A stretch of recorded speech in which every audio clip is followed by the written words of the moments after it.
Okay, everybody, we are live. Welcome to the Jelly Roll Club. So today is a supplemental lesson on how to set blocks on point. So that's the only thing we're doing tonight. If you have joined us for the Crossroads quilt that I worked on last Sunday, I'm going to show you part 2. I added this because you guys requested it. I'm going to show you how to set blocks on point, and this applies to any quilt block on point, okay? So if you are out there and you have joined us, I see there's quite a few people starting to jump on. Why don't you go ahead and tell us who's out there and tell us where you're from. And the chat is for asking questions. I will stop periodically and ask you questions. My name's Yvonne, and this is part 2 of the Crossroads quilt, how to set blocks on point. All right, let me show you what we need. Let me show you what's down here. So the finished block for the Crossroads quilt that you can see behind me, these are 10.5-inch finished blocks, and I'm going to pull one down so you can see it. And this is what the block looks like, and it is 1, 2, 3, 4, 5, so that you know these are 2 finished because they're from Jelly Roll strips. So this is 10.5 by 10.5. And so what you need to do for all of the sashings for this quilt is just cut 10.5-inch Jelly Roll strips. And so if you've done your due diligence, these should be 10.5 by 10.5, and I cut these and they fit. The other thing that you're going to need, I'm using 10.5-inch strips in cream, and I'm also using these darker kind of oatmeal color because these are going to be on the outside, is you need cornerstones that are 2.5 inches square, and all of the cutting information for these are in the actual pattern.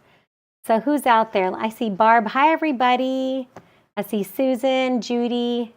Thank you for joining us. Okay, so let's go ahead and get started. So the first thing I'm going to do is I'm going to show you my desktop, and I'm going to show you what we've got. So this is the original pattern, and in the original pattern, it gave you some instructions. It told you to cut 25 2.5-inch squares for your cornerstones, which are these little guys right here. So those are your little cornerstones. So when the pattern says that, that's what that is. Then it also tells you to cut 36 sashing strips that are 10.5 inches by 2.5 inches, and that's what these are right here. So these are my sashing strips that are 10.5 inches wide by 2.5 inches. So just Jelly Roll strips. And then you're also going to need squares for the sides, 3 of them that are 15.5 by 15.5. Now, if you're going to do them like I'm doing them, where I'm doing it in 2 colors, you're actually going to need 4. So if you're only going to do them all the same, then you just need 3 of these big squares that are cut 15.5 by 15.5. But if you're going to do alternating colors, then you're going to need 4 of these. And you can use fat quarters for these. These are a great way to use up those fat quarters that you have. And if you want to make it scrappy, you go ahead and do that. All right, so one of the things that I'm going to show you is what do you do if you don't have a giant ruler to cut these 15.5 by 15.5?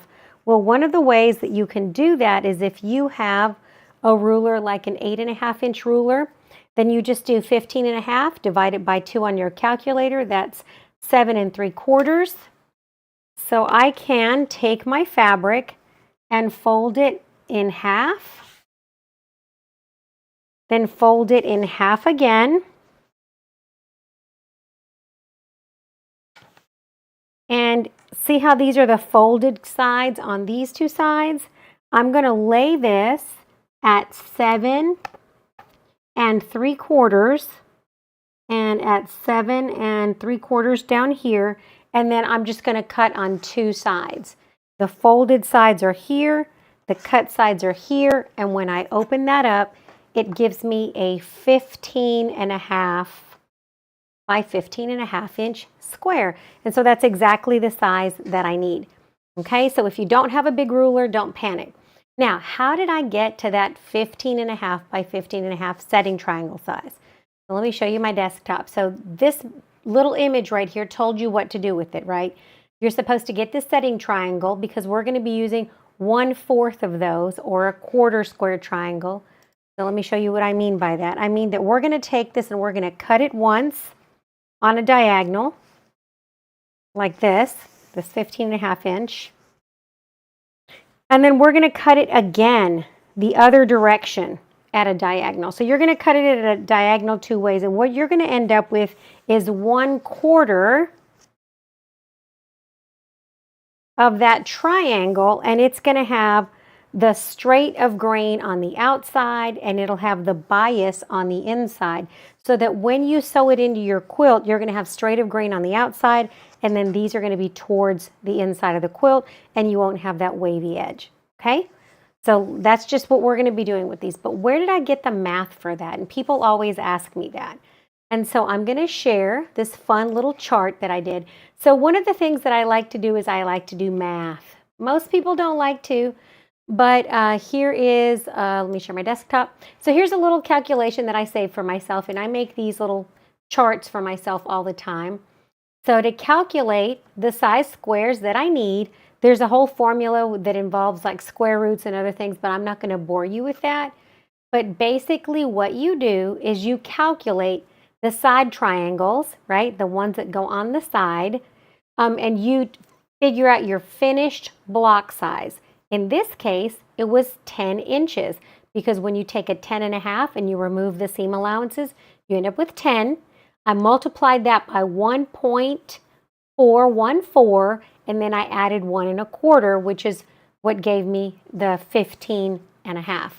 I made this chart, so if you need a chart that has the math for you, I've already got it. It's in the second handout. So I made a little handy dandy chart.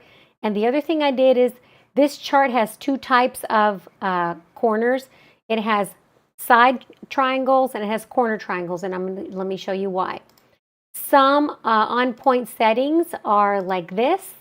So the one we're doing today does not use corner triangles, it just uses side triangles, right? But some will actually have these things called corner triangles. So if you're making it bigger and you're not using sashings, you're going to need quarter triangles. And so I did the math for you. Does anyone have any questions about this part? All right, so now that we have the math and we have all of the blocks made, let me show you how to put this together in rows, because you don't put them together across, you put them together on a diagonal. And let me show you what that looks like. Let me close all these tabs that I have on my computer. Way too many tabs open. And let's get started. So the first thing that we're going to do is I'm going to show you my desktop. Is we're going to start up here at the top corner, and we're going to add one of these sashing strips and a cornerstone in between 2 of our side triangles. And so that's the first thing that I'm going to build for you. So let me show you what I'm going to do. I'm going to move this because one of the ways that I like to cut these is to simply use my scissors. So once I've cut this, and this just makes it more accurate for me, I just take, and this has been starched. I use Luxe Finish Premium Starch on these. Medium heavy, and the reason I do that is because I don't want these to get distorted. I'm working with big pieces and they're on the bias. So the bigger the piece, the more likely it is to get distorted. And so I've added this to my fabric. It's that Faultless Luxe Finish starch. And then once I have it like this, I'm just going to take my applique scissors and I'm going to cut down that diagonal. And so I'm just going to take my scissors and I'm going to cut just like this. And I just find that this is easier for me. They don't slip. They don't go anywhere. I can do this easily at my kitchen table. I don't have to have a big cutting mat for all this stuff. All right. So that's my big 15-inch, 15.5 inch, right, square, and I've cut it in half. Now I'm going to cut it in half again.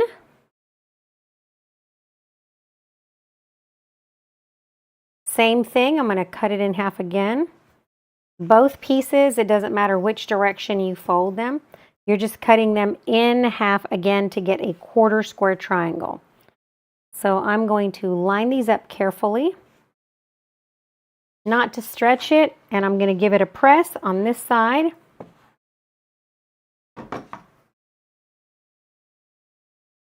And I'm going to cut. See how you gotta be careful when you're doing it this method.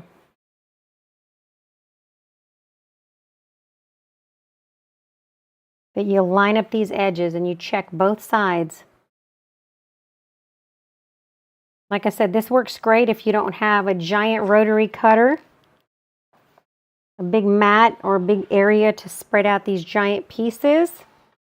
This method works just as well, especially for newbies that don't have a lot of tools, don't have a giant sewing room like some of us elder folk have. And yes, I am elder folk.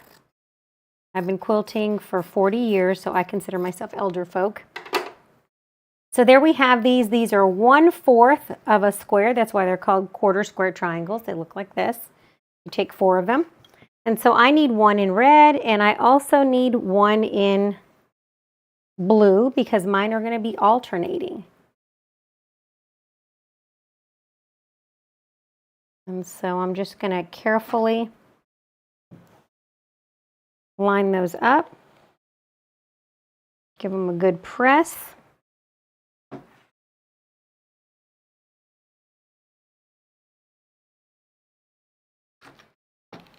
Like I said, careful not to distort those and to get them exactly on the diagonal because you don't want to give yourself headaches. If you're unsure about your piecing methods, then you may want to give yourself a little bit of wiggle room. In this case, you could make these squares.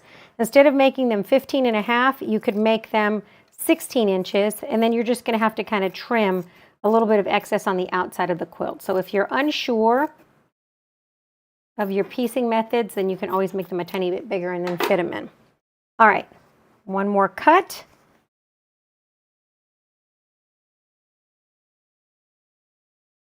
And I'm going to line this across the bottom, just like I did the other.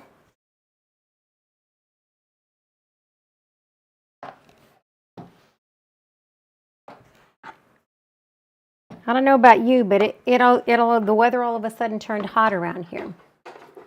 All right. It went from being cool and stormy to being hot and muggy in the blink of an eye around here. All right. So now that I have both of these pieces that I need, I'm going to be taking one. And if you notice, this is what I'm working with. I'm going to take, and it has a longer side. That's going to go to the outside because that is my straight of grain. And then these are my 2 biases. That's going to the inside. This one is going to lay this way. And in between, I'm going to be adding a sashing and post. And so what I have here is I've already done one. I stitched a 2.5 inch square to the end of this 10.5 inch. And I'm going to start here. And I'm going to sew these over. Now you're going to notice that this is going to stick out, and it's supposed to because I'm going to trim it in this direction and leave this weird shape at the end, and that's what I want. And so what I'm going to do is I'm going to flip this over, and I'm going to sew 1/4 inch all the way down that side. I do pin when I have a long expanse like this because I don't like it for it to stretch too much. And I try to cut my sashings on straight of grain, and that keeps them from stretching as much. So now I'm going to sew 1/4 inch. This is 10.5 inches, 2.5 inches, and let me show you what I'm doing. Over here at the machine, I'm just going to take this baby and I'm going to sew straight down the side.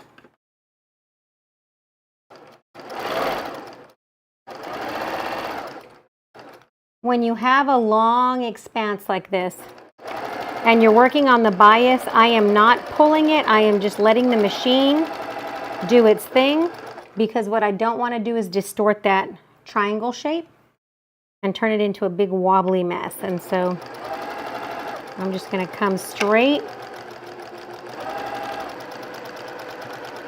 and I'm going to sew all the way off into the wilderness.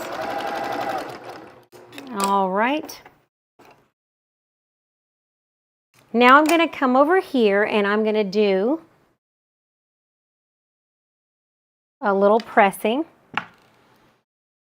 just to get that wobble out of there, set that seam, and I'm going to press it towards the triangle. I'm going to press it towards the triangle.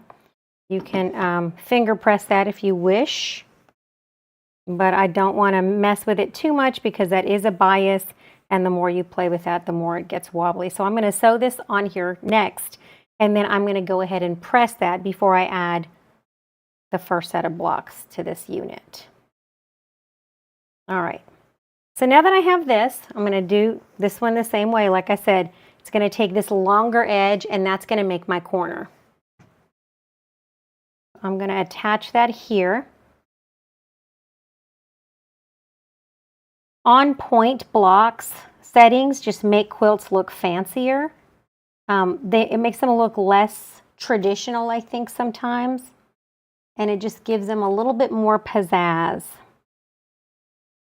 You also can show off some beautiful floral prints and stuff. So if you have some big prints that you don't want to cut up, like this floral is really pretty, it allows you to show them off because you see a big, huge piece of fabric. And so those are great for your beautiful florals and large-scale prints that you want to show off. All right, so let me go back to the sewing machine. Same thing I did before. This time I'm putting that triangle on the bottom. And I'm just going to come in from the top and just gently let the machine take it. I'm not going to push or pull, which is why you pin as well.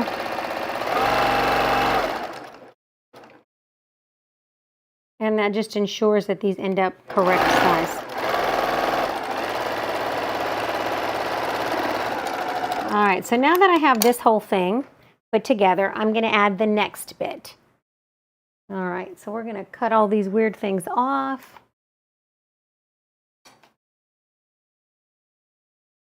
I'm going to give this a little press. And I'm going to press away from the post to the center post, like this, just because that reduces distortion.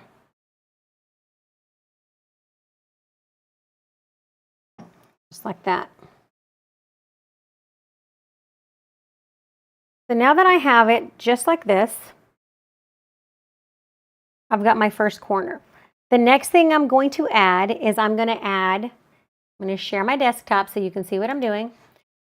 Next to block 3 and block 1, I have a row of sashing that has a cornerstone, a strip, a cornerstone, a strip. So I need 3 cornerstones and 2 sashing strips. And so I'm going to go here. I'm going to do a cornerstone right to the outside. I need a sashing strip. I need another sashing strip just like this that has a cornerstone attached. Let me see if I can get this even higher. There we go. And so now I'm going to attach this cornerstone, a strip, a cornerstone, and I'm going to cap it with a cornerstone here at the end. Okay? And then once I get this put together, I can attach these to this segment, and then I start adding my blocks. Am I making sense? This is actually not as hard as people think it is. You just have to do it kind of methodically and just be careful what you're doing. And actually, these are the darker sashings, so I'm going to have to put those on the outside. So I'm going to save this for another spot, and I'm going to get inside sashings. Oh, no, that's the correct one. Oh, I'm confusing myself. So just so you guys can see, I'm going to show you my desktop. I'm doing this layout where I have this darker on the outside. So these are correct. These are supposed to be dark. Always double check yourself, people, to make sure you're putting them in the right spot, especially if you're using multicolor. And then it won't be until I get to the inside that I'll use the lighter strips. So let me go ahead and continue where I was. I gave myself a small moment of panic. I'm sure we've all done that in the sewing room, just kind of panic thinking you're doing something wrong, but you're actually doing something right. That was me just now. All right, so now I'm going to attach this. And then I'm going to go sew this baby up and add the one block. And so I'm going to show you how to make this entire row. And then we're going to add blocks to this section. All right, so let's go sew this. Doesn't take long. It's more prep than it is sewing for this particular quilt.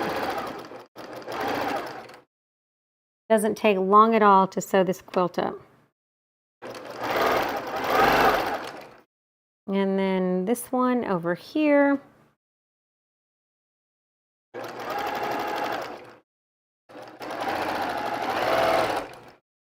And then just finish that off with a little leader ender business.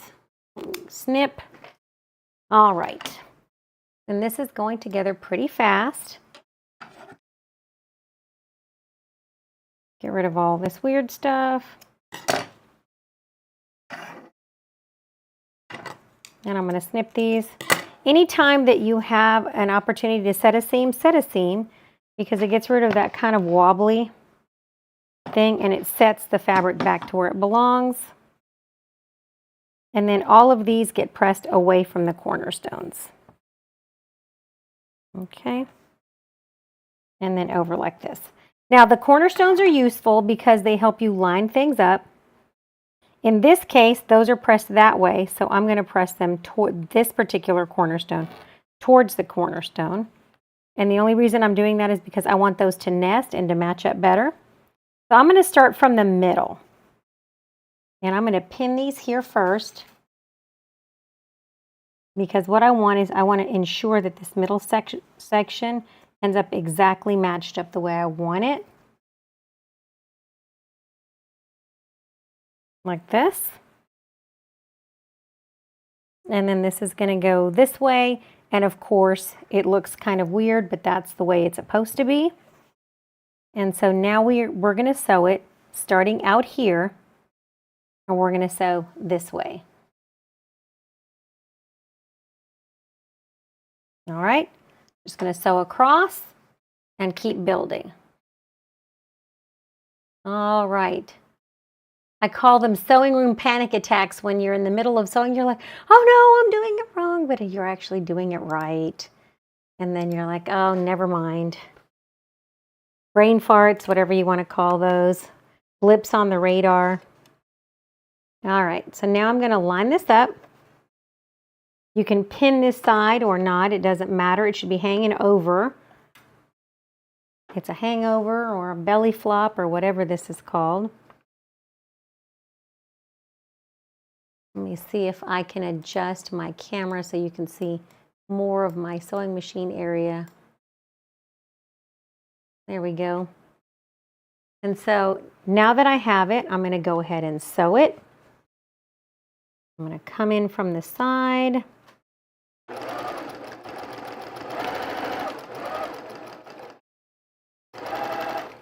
And I want a 1/4 inch seam all the way through. Like I said, I'm letting the machine do the work. The less I push and pull, the more likely I'm going to have accurate seams. All right, don't hit your needles with a pin.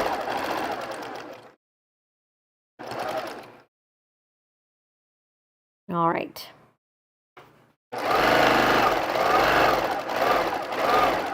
And then this will just come the other side.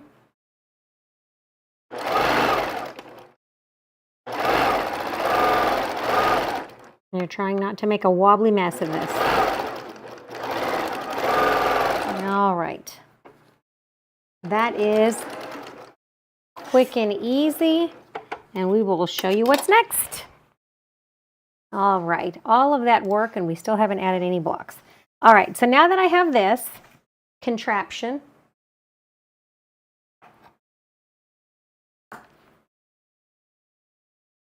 and I could have made these triangles bigger and just gave myself more trimming, but I'm okay with the way that they turned out. And these are matching, so I'm happy with that. And so now I'm going to press this. I'm going to set this whole seam, because that kind of draws in that stretched out bias and makes it lay nice and flat. And I'm going to press like this so that I end up with a nice flat sashing. All right, so now I have one corner and I can start adding my first row of blocks to this corner. So I've got it like this on a diagonal and I'm going to start adding my corner just like this. Looks like a weird hat. All right, so now I'm going to show you my desktop one more time so you can see where we are. And so we are right here. We've added these two corners. Now we're going to add blocks 1 and 3 and 2 more pieces. So let me show you. Let me show you my full screen. So now this will go up here at the top. So I'm going to start building. I'm going to take these down because I'm going to start building my quilt from the corner. And so I'm sorry to turn my back on you, but I'm going to go ahead and lay this here because this is where I'm at. So I'm going to pin this. I'm going to pin this up here. And this is actually my first row. So that's what I've got. And then I'm going to go ahead and start building the next segment that goes right here. So let me just move these down a little bit so I can make room for my next row. And the reason I'm putting them lower is because I am short and I don't feel like climbing on a ladder and taking myself out on a live stream. I don't think you guys want to see that kind of grisly end to your quilter friend, so I'm not going to do it that way. So now I'm going to put the next row, and then that's where we're going to stop for the night, so just so you can see how this goes together. All right, so the next section will have a side triangle in red, a blue on the end, and it'll have sashing. So let me show you how to build that. All right. So I've got 2 blocks to add now. The first thing that I have to do in between these is add just a plain sashing strip. In this case, it's white. And I'm going to join these together just like this. I don't need to add cornerstones because the cornerstones were already on the previous piece and they're going to go across here. And so when I join these, I'm going to join these with plain sashing. And I'll show you in a minute what I mean by that. Plain sashing. Let me go to the sewing machine. And so I'm going to add plain Jane strip. I hope that you're finding this useful. I don't know how many of you have experienced setting blocks on point with sashing.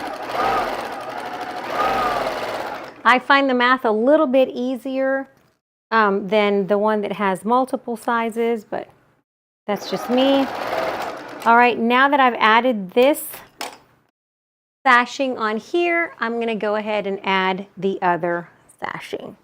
Let me see if I can zoom out this camera view. Maybe like this, so you can see more of me. All right, so now that you see that, I'm going to add the other one to the other side. So I'm just adding it to this side. And I'm going to go ahead and sew that. I don't need to pin. These are all well pressed and starched, and they're all the right size, so that makes me happy. If you make these blocks with accurate 1/4 inch seams, there's really no trimming. I only had to trim 1 block. All right. And we will add this little thing at the end, and we will add 2 more triangles to this, and then we have our first group of blocks. Okay, so let's see what we got here. So now that we've got this, right, and I want to see which way that cornerstone is to the inside, so that means this is going to go to the outside. I'm going to go ahead and set this. I'm going to set those to the outside.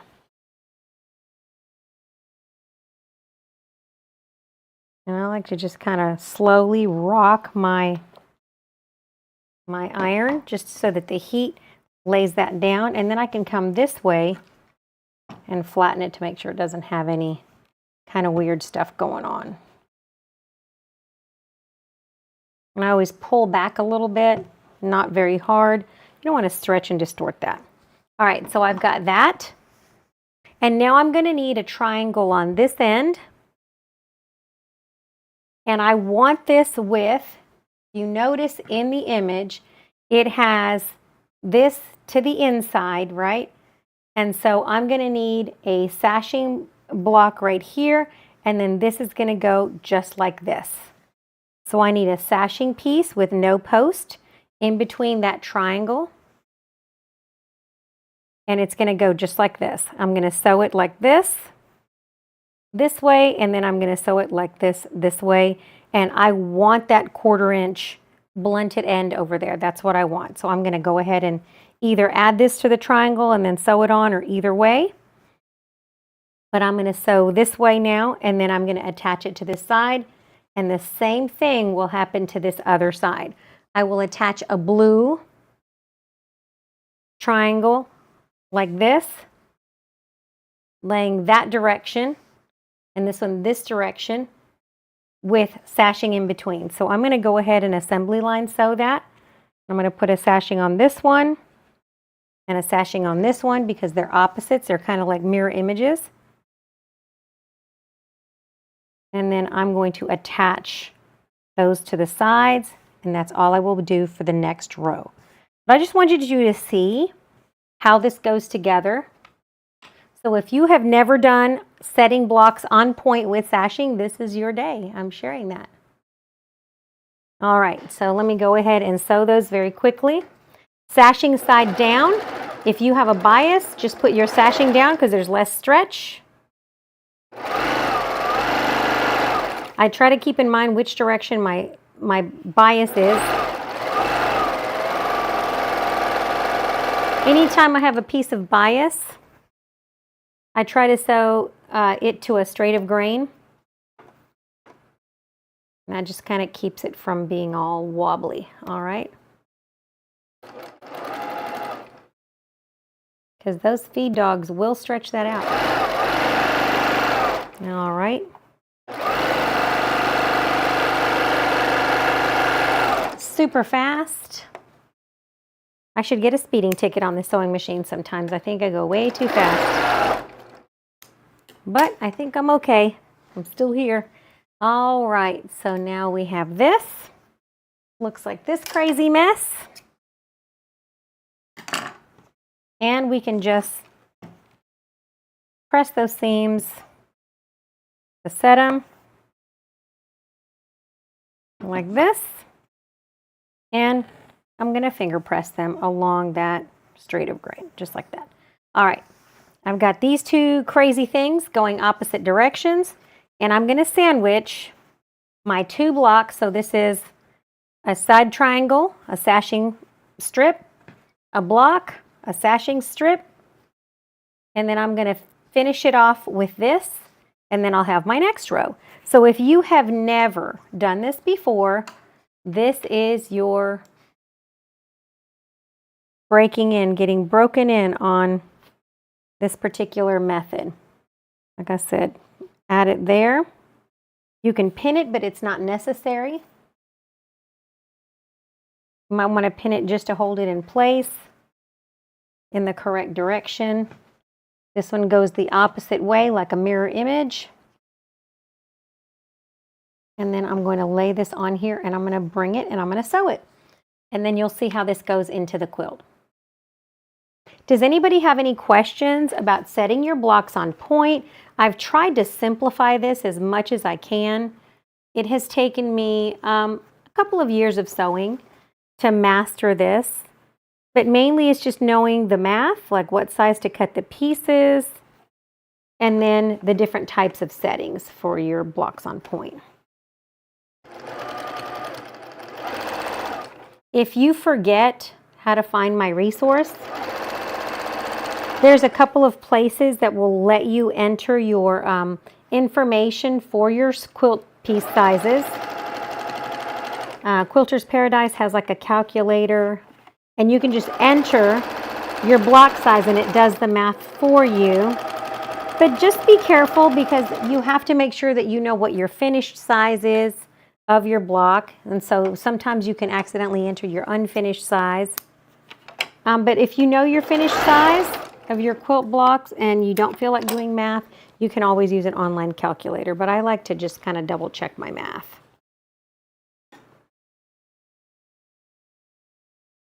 I'm married to an engineer, well, a retired engineer, and if I ever have a crazy math question and I'm not sure, I can always ask him. But quilting is so much fun. You're not terrified of the math. All right. All right, make sure you're pushing your seams flat so they're going the direction they're supposed to. And then I'm going to finish this up. I'm going to press it and my next row is ready. And this is exactly the way this entire quilt goes. So once you've mastered these first 2 rows, the entire thing becomes so easy. All right, so now I have this thing, right? And I have blue going up like this.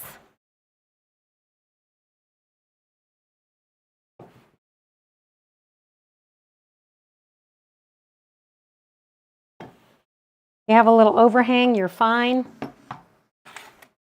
Not going to hurt anything. I'm going to come over here and I'm going to flatten it.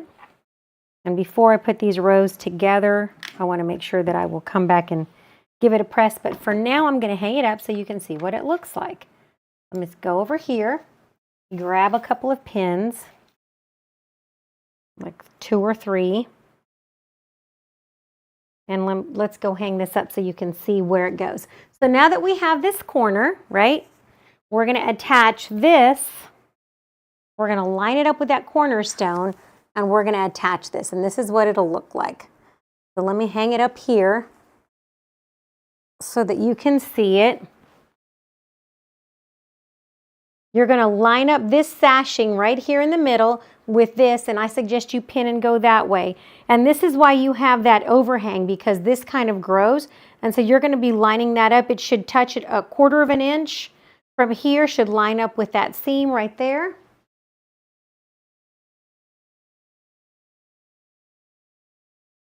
And that's my next piece right here. And so now that I have it, now you see how this quilt is going to start going together.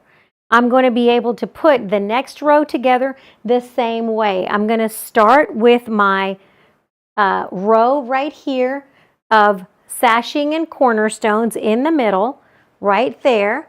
And I'm going to leave that separate. And then I'm going to do all of these blocks together. Let me move these out of the way.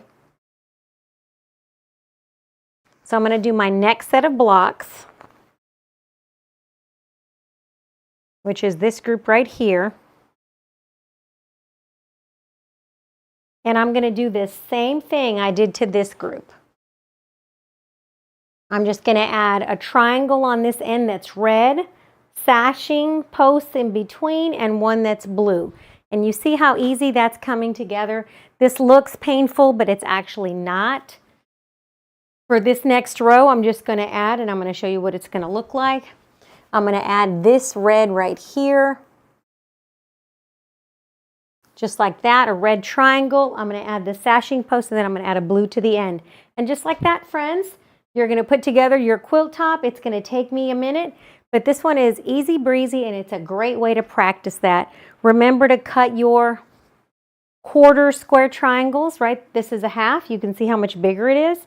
So I got to cut it on a diagonal twice to get those on here. And then this one will go down here, opposite side once I get it cut. And this will start looking really, really, really pretty. So in between, again, just a row of sashing and cornerstones, a row of blocks, a row of sashing and cornerstones, a row of blocks. And that's it, friends. Does anybody have any questions about setting your quilt on point? I think this is pretty straightforward, and I hope that I made it quick and simple. And that's it, friends. It's 7:39. Practice with your stuff, and we will be working on a Krabby Patty quilt coming up on Sunday. So let me show you what I have going on. So for those of you who want a kind of a sneak peek at what I'm doing, I have got, let me pull it up. my little Krabby Patty block of the month. I've already started it. So let me show you what I've got.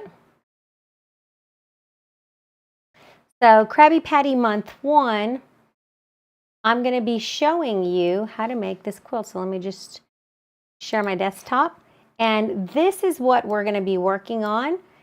And so on Sunday, we're going to start this quilt. This one has a kind of a big middle that we're going to applique, and then it has a border of flying geese. I'm going to show you 2 different flying geese borders. So we're going to have a migrating flying geese, a traditional flying geese. You get to pick which one you want. And then we're going to applique some sea creatures every single month. I hope that you enjoyed this tutorial on how to set your blocks on point. And I hope that it was simple enough for you to be able to follow. If you have any questions, you can send me an email at Yvonne@jellyrollclub.com, and that's IVONNE @jellyrollclub.com, and I'll be happy to answer your questions if I have time, and I can. You can put your questions down in the comments. I read those and respond to those, and I hope you guys have a wonderful evening. And this is how you set your blocks on point. I'm going to finish mine tonight before I go to bed so that I could put it on the quilter and give this to somebody as a quilt of valor. All right, everybody. I hope you guys have a wonderful week, and I will see you on Sunday. Bye, everybody. Bye, bye, bye. Have a good one. Bye. Thank you. Don't forget to give it a thumbs up. I appreciate you guys.